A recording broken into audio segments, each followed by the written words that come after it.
Hey, what's up guys? Welcome back. Matt here from MyRawIntuition.com, where I help people reconnect with their intuition to achieve higher levels of health and happiness. Today I'm here to share with you guys a simplified and practical approach to food combining. So there's a lot of different rules out there and different opinions that people have come up with regarding food combining. And for people that are just getting into this lifestyle and trying to understand how to eat plant-based, to have somebody hand them another set of rules on how they can combine their foods is a little bit too much for a lot of people, and they get frustrated and they head back to their old lifestyle. So I'm here to give you guys a simple and effective way that you can properly combine your foods and make it simple. You know, eating is not that complicated. We shouldn't need a whole set of rules on how we can combine foods because we do have intuition. We just need to connect to it, and that's going to help us to know which food should be and should not be combined. Now, there are certain guidelines that I do feel are very helpful with food combining, so I'm going to go over some of those and some of the other just tips and suggestions that I have personally learned over the last 7 years of eating a raw food diet, and just give you guys a simple way to approach this whole issue that I feel like has become more confusing and just cumbersome to people than it really needs to be. So let's get into some simple and effective ways to approach food combining.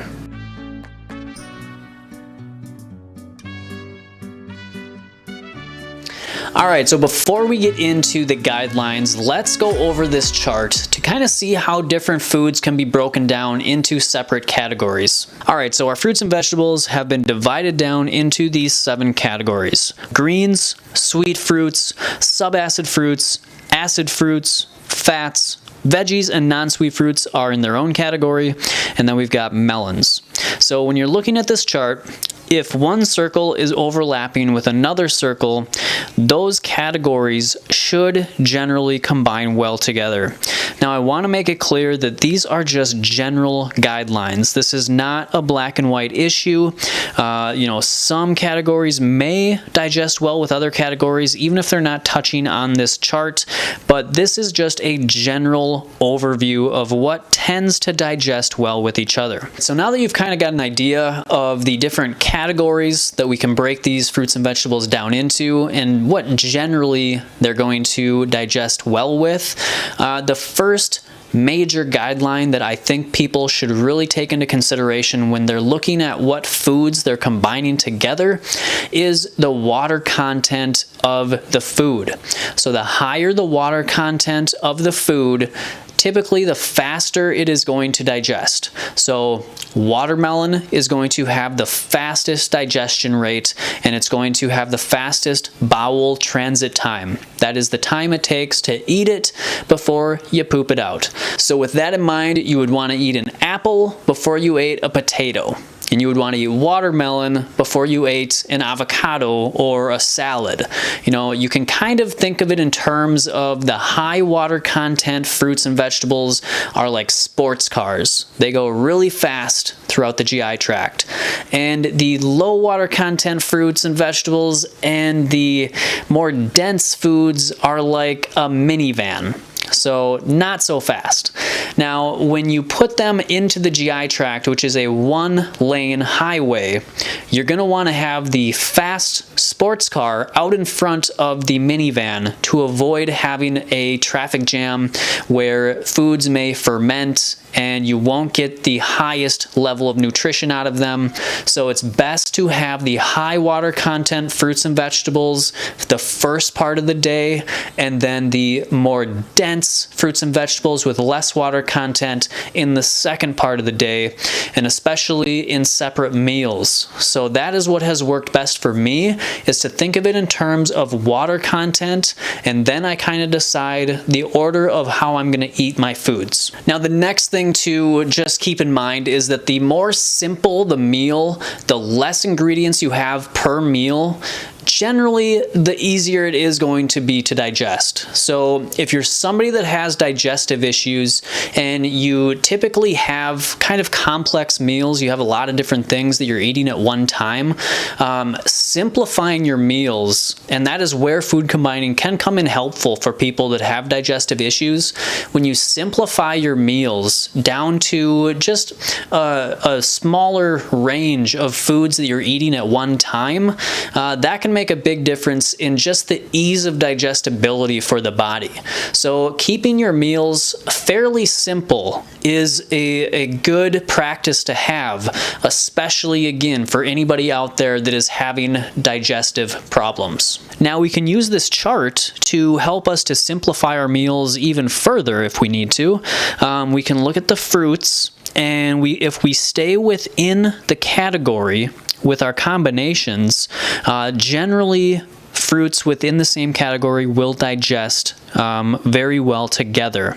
Now, it's when you start mixing different types of fruits together that some people will tend to have issues with, but it's not always black and white. So sometimes you have to just experiment and see what works for you.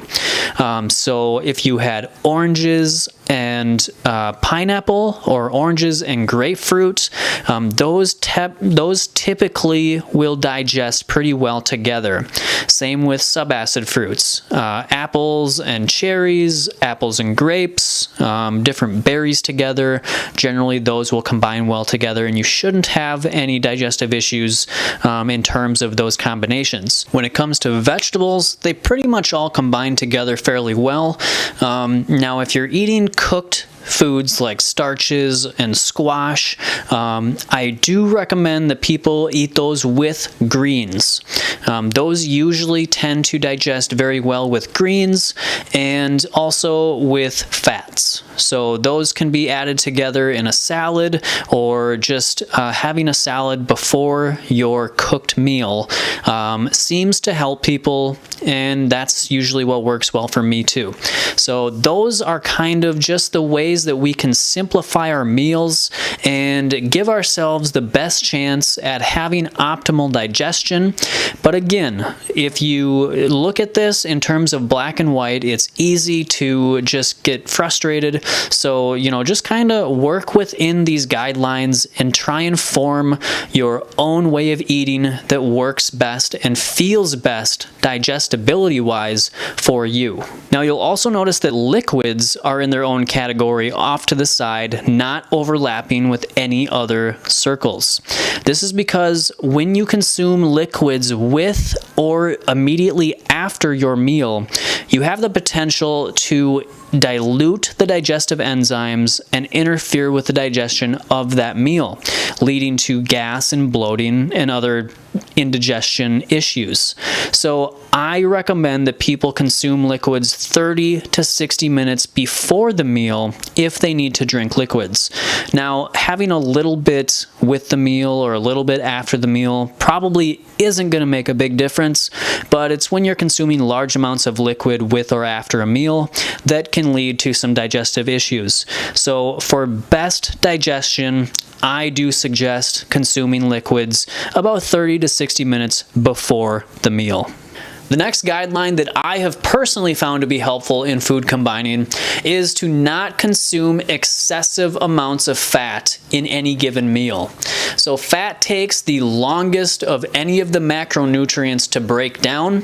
So when we consume large amounts of fat in a meal, the body has to go through a lot of extra work to break all that down. So that can lead to indigestion and gas and bloating. And so personally, I have found my digestion to be much better when I consume moderate to low amounts of fat per meal. Now, when it comes to combining fats with other foods, veggies and non-sweet fruits as well as greens tend to digest well with fats for most people. When it comes to fruits, it's a little more tricky. Acid fruits, out of all the fruits, tend to digest the best with fats. Subacid fruits and sweet fruits don't typically digest well with fats. However, I personally have found there to be some gray area within this. So I can add a little bit of chia seeds to a fruit smoothie and have no digestive discomfort. I can also add a few dates to a nut or seed-based salad dressing and again have no issues. So there are different little gray areas that each individual has to determine for themselves what works for them and what doesn't. So you don't always have to go by one person's experience. You really have to see what works well for you. All right, my next guideline to follow for proper food combining is just use common sense.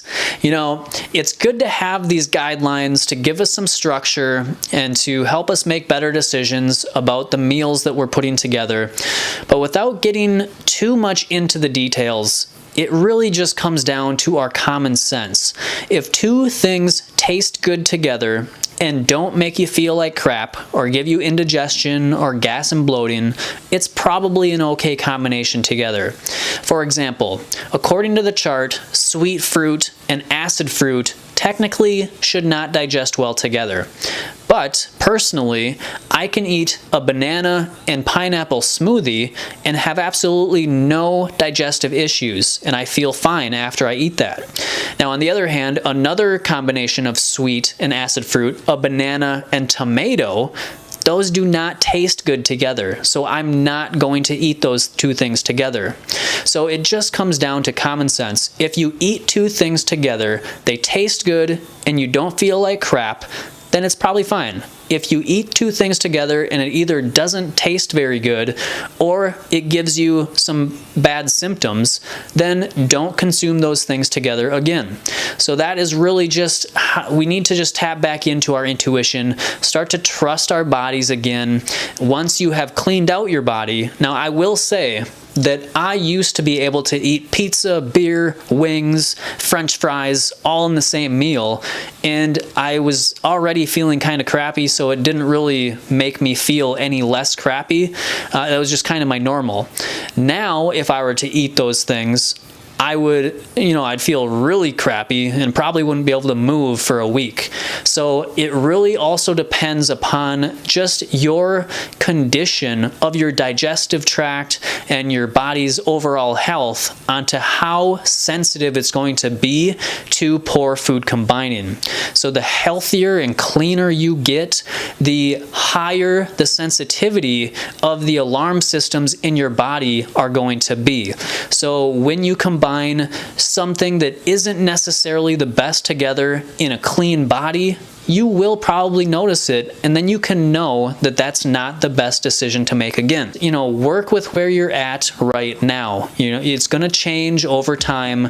Just keep experimenting and being open-minded and just going with, what your intuition is telling you. So that is really my most important guidelines to follow when it comes to food combining. I try not to make it overly complicated or too difficult to follow. Simple meals are typically better. Some things shouldn't be eaten before other things, and some things just shouldn't be mixed. So, it's really, again, just using common sense, intuition, and following some of these guidelines to give you a better idea of how to create better digesting meals and feeling your best. All right, so I hope this made food combining a little more simple and less intimidating for you.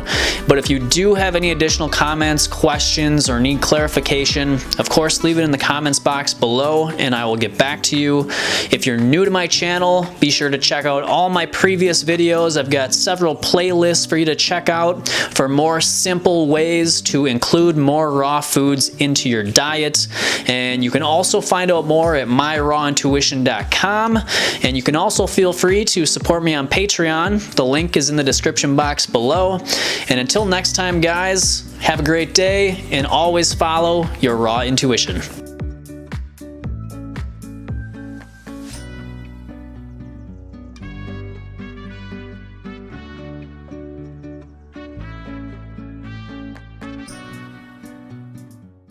Detoxify your mind and body. be the change you want to see. Small steps towards living better.